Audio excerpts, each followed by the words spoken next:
Hey everyone, I'm Kristine Wilson for City Lights on Novus TV, and we're here at the Vancouver Maritime Museum where Western Waters is on display.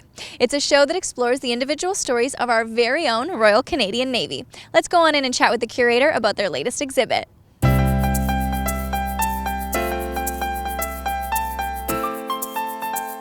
So we're here with Duncan, and he is the Curator of Collections at the Vancouver Maritime Museum. Can you tell us a little bit about what the Curator of Collections does? Sure. I manage the museum's collections, work on incoming and outgoing loans, as well as some of the exhibits. We are standing on a massive ship. Can you tell me about this? Yeah, we are on the Royal Canadian Mounted Police vessel St. Roch. It was the first ship to go through the Northwest Passage from west to east, and the first ship to circumnavigate North America. And this was the actual ship that did that? Exactly, this is the one. So how long has the museum actually been around? The ship was sailed up here in 1958, and then in the 1960s the building to our left was built beside it. We also have a permanent exhibition on, which includes model ships, items from Captain Vancouver's voyages, and recreation of his dining and sleeping quarters. Today we're here to see Western Waters, which is the history of the Canadian Navy on the West Coast.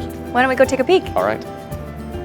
Okay, so we're in the exhibit. Can you tell me a little bit about this room in particular? Yeah, this room focuses on Canadian Navy in the First and Second World War. Over here we have stories from the First World War. On my right we have artifacts and stories from the Second World War. This is a beautiful painting. Can you tell me about it? Sure. It is of Canada's first submarines, CC-1 and CC-2. And there's an interesting story behind them. They were originally built for the Chilean Navy.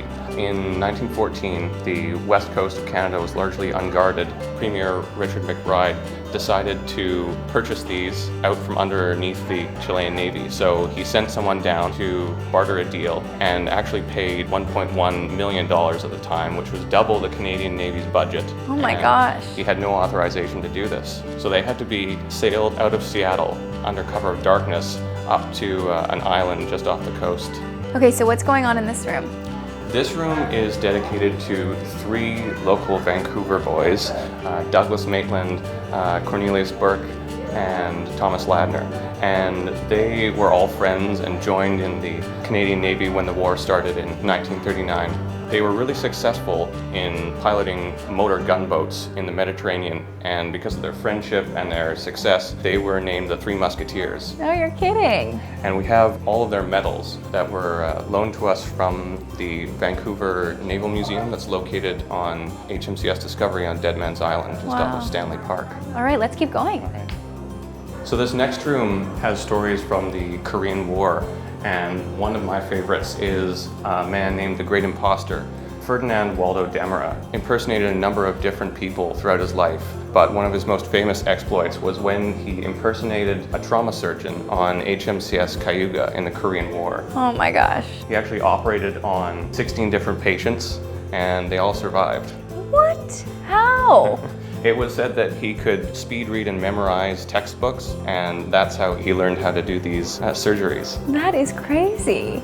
Right, so this next section is called Death of a Giant, and it's what happens to some of the Royal Canadian Naval vessels when they reach the end of their life. There's a group based in Vancouver called the Artificial Reef Society of BC, and they do a very controlled sinking of some vessels, and they use them as artificial reefs for scuba divers to use in training and recreation so that they don't damage ecologically sensitive sites. Wow, how do they sink them? They use controlled detonations. They clean out all of the vessels and make sure they're all safe to sink. So it's not going to harm the environment when they do that? No. Sounds good.